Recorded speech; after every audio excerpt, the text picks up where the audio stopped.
Odyssey of the West, Part 6, Lecture 4, Nietzsche. And now, Professor Joel F. Richeimer. Friedrich Nietzsche, who lived in the last half of the 19th century, is difficult to characterize. He was a philosopher, a culture critic, and a psychologist. His writings don't fall into any neat philosophical box. Some say that is because his writings are confused, and in the end, what he says simply doesn't make any sense. He is seen by others as more of a literary figure than a philosopher, and he certainly influenced a broad range of writers, such as Thomas Mann, Albert Camus, Hermann Hesse, Rilke, to name only a few. Existentialists claim him as one of their founders, though it's not altogether clear that he would consider himself an existentialist. Others see him as the founder of fascism. He was Hitler's favorite philosopher. Others dispute that he was a fascist at all. He was certainly an unrelenting, perhaps the most unrelenting, anti-Christian thinker ever. He is controversial to the marrow. He tries hard to be offensive. He calls himself, at times, the Antichrist. Yet some religious Christians deeply respect Nietzsche. They feel an affinity for him. They see him as a fallen and suffering Christian who is operating inside the problematic of Christian thinking.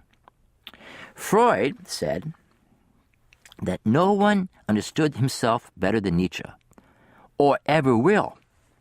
And Freud warned it was dangerous to read Nietzsche because one will lose one's objectivity. Other people see him just as a raving lunatic, and there is madness in his writings, and he did go insane at the end of his life. But beyond all of that, beyond all the philosophy, Nietzsche is simply a beautiful writer.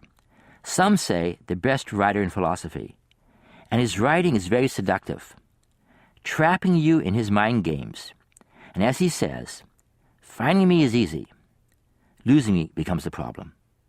And many people do get lost in his shadow. And us, well, we're looking at him because he transformed our intellectual and cultural landscape. He defined, for better or for worse, our age. Finally, there's one bit of warning. Whenever one summarizes Nietzsche, there's an inherent distortion. Many philosophers, such as Kant or Hume, what matters is the content of their ideas. They can be summarized. In Nietzsche's case, the content of his ideas also can be summarized, but his style of expression seems to carry an extra meaning over and above the content. In that sense, he's a poet, and a summary does not do him justice. In spite of that, I'm going to summarize his ideas. But this is not a substitute for reading Nietzsche, which is an altogether different experience. According to Nietzsche, the central event of our age is the death of God. He does not mean God died, or even that we are atheists. What he means is that we are no longer really able to believe in God. In fact, we are not able to believe in anything. Maybe in other parts of the world, some people can still believe, but not us. Some of us act as if we do believe, but Nietzsche says we can't truly believe. For instance, creationists try to prove the Bible is scientific truth. Creationists are trying to use science, or pseudoscience, or whatever, to justify religion. That tells you that for them, religion can no longer stand on its own 2 feet. It needs science to justify it. For Nietzsche, that's an act of disbelief. Other people give you logical proofs for the existence of God. But what does that tell you? What does that mean? If you need to prove the existence of God, that shows you that God is no longer something that we immediately believe in. So others tell you that they are Christians. They believe in an afterlife, but they cry at funerals for fellow Christians. What does that tell you about their beliefs? According to Nietzsche, we live in a nihilistic age, an age that believes nothing. The Europeans put all their chips on the Christian God and religion. But now, the Europeans can't really believe either of them any longer. Nietzsche is not advocating that we should believe. This is the tricky part of his writing. He's looking at culture that has a need for belief but can't believe. That is, according to him, a nihilistic culture. So that's a hard point. He's not saying that we should believe. He's looking at the fact that we have a need for belief and we can't believe. That, to him, is the nihilism. Nietzsche's project is to examine the implications of our nihilism. A nihilism, according to Nietzsche, that we don't comprehend. A nihilism that we can't see the implications of. Nietzsche tells a very famous story in the book called The Gay Science. It's a story of a madman entering a church saying, I seek God, I seek God. And Nietzsche continues, as many of those who did not believe in God were standing around just then, he provoked much laughter. Why? Did he get lost, said one? Did he lose his way like a child, said another? Or is he hiding? Has he gone on a voyage? Has he immigrated? Thus they yelled and laughed. The madman jumped in their midst and pierced them with his glances. Whether is God, he cried, I should tell you. We have killed him, you and I. How were we able to drink up the sea? Who gave us the sponge to wipe away the horizon? What did we do when we unchained this earth from the sun? Here the madman fell silent and looked again at his listeners. And they too were silent and stared at him in astonishment.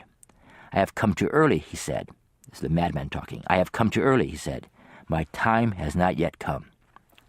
According to Nietzsche, we don't know what we have done. We don't understand what has happened to us. The believers are no longer able really to believe. The atheists don't understand the implications of their atheism, of their non-belief. For Nietzsche, our culture has no center, no core. We have become, there's a technical term here, decadents. Now, what is a decadent? A decadent is a kind of person who wants to have experience for the sake of having experience. I repeat that. A decadent is a kind of person who wants to have experience for the sake of having experience. Nietzsche claims we are decadents. So is somebody who does bungee jumping for the sake of having the experience of bungee jumping, or getting drunk, or taking drugs, or having an affair just to have something going on in their lives, or watching TV to kill time, is the person who wants to travel just to go to some exotic place, or the person who takes pride in knowing some music or art or film that others don't know. For Nietzsche, there's something deeply dysfunctional in that relationship to experience. We don't see it as dysfunctional because, well, according to Nietzsche, we're dysfunctional. Nietzsche is saying that our culture in some deep way is lost, is so lost that we don't realize that we have become nihilists. To make sense of all this, it's necessary to understand the four themes, I think, what I would call the four themes that run through Nietzsche's writings. The first theme is, of course, nihilism and its role in our lives. We'll talk more about that. The second theme is eternal recurrence. It's the strange idea that everything that has happened will happen again and again. The third theme is amor fati, the love of life. And finally, he draws a distinction between two kinds of people. He has different names for it in different places, but I would say the yes-sayers and the no-sayers. Nihilism is the hardest to discuss. Because if Nietzsche is right, it is everywhere in our culture. And we'll examine some of those analyses later. But this is his basic idea. He writes, and this is from the Will to Power, a collection of notes of his. The time has come when we have to pay for having been Christians for 2,000 years. We're losing the center of gravity by virtue of which we've lived. We are lost for a while, and abruptly we plunge into opposite valuations. The connection between the other three themes, eternal recurrence, amor fati, and the distinction between different kinds of people, are easier seen. Let's consider eternal recurrence. Nietzsche has his wacko idea that everything that has happened will happen again and again and again. So if I pick up this pen, then I will pick up this pen again and again and again forever. It happens eternally. it will eternally recur. He even attempts a metaphysical proof for eternal recurrence. Needless to say, it does not work, but that does not matter. Because really, the idea of eternal recurrence is a kind of test. It's a kind of test for testing for different kinds of people. And he has a name for this test. He calls it the greatest stress. Again, here's a quote from the book The Gay Science. This is what Nietzsche writes. And so this is the greatest test, this is the greatest stress, this test, the test of eternal recurrence.